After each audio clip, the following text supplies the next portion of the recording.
उत्तर प्रदेश में उत्तर प्रदेश की जनता और व्यापारियों पर किया है, तो ऐसो आराम यहां कैसे कर सकता है? 26 साल पुराने गैंगस्टर केस में मुख्तार अंसारी को मिली सजा।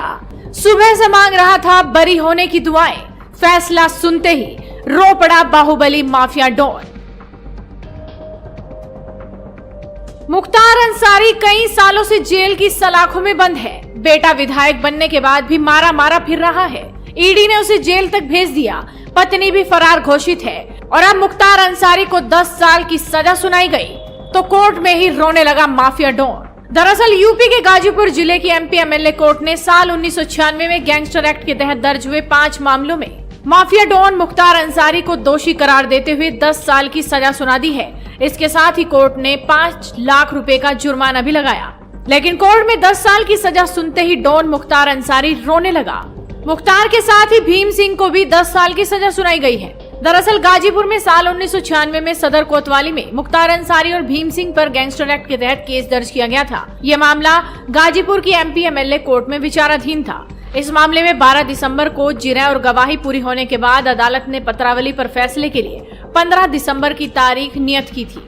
वैसे इस मामले में पहले भी 25 नवंबर को ही फैसला आना था, लेकिन पीठासीन अधिकारी का तबादला हो जाने से प्रक्रिया रुक गई थी। दरअसल Mukhtar Ansari money laundering case में प्रयागराज में ईडी की 10 दिन की कस्टडी रिमांड पर हैं। लिहाजा फैसले के वक्त वो गाजीपुर की स्पेशल एमपी एमएलए कोर्ट में मौजूद नहीं थे।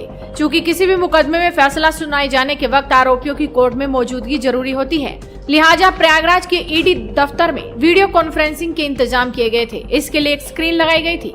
वीडियो कॉन्फ्रेंसिंग के दौरान ऑडियो वीडियो क्वालिटी और इंटरनेट कनेक्टिविटी बेहतर हो, इसके इंतजाम भी किए गए थे। फैसले से पहले ही मुख्तार सुबह से घबराया नजर आ रहा था। उसके दिल की धड़कनें बढ़ी हुई थी।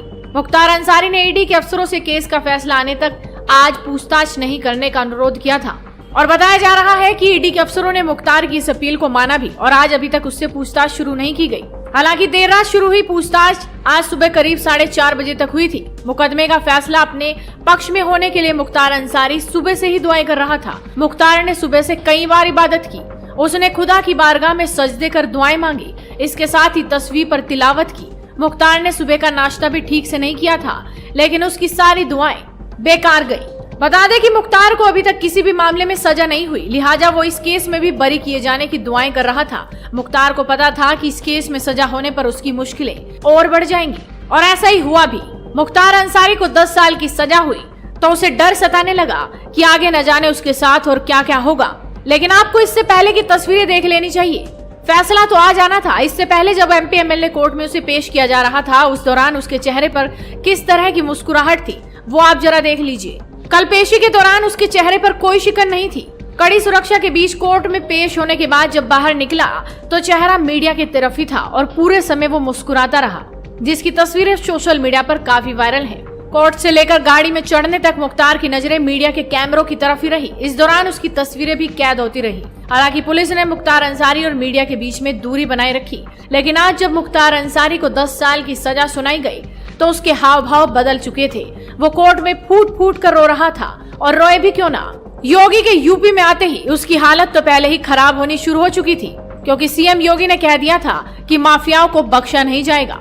आपने देखा होगा टेलीविजन में वो दृश्य, जब उत्तर प्रदेश में जब हमारी सरकार आई और वहां के माफिया भागने लग गए तो एक माफिया ने पंजाब में आकर के कांग्रेस की सरकार की यहां शरण ली थी और मैं सुप्रीम कोर्ट का जोड़ा था। फिर उस माफिया को यहां से वापस उत्तर प्रदेश में लेकर के गया था।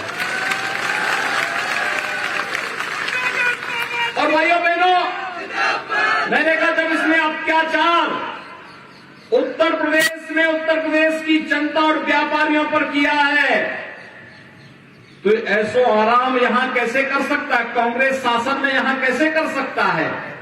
इसको तो वहीं सड़ना चाहिए और इसके लिए वही कार्रवाई होगी।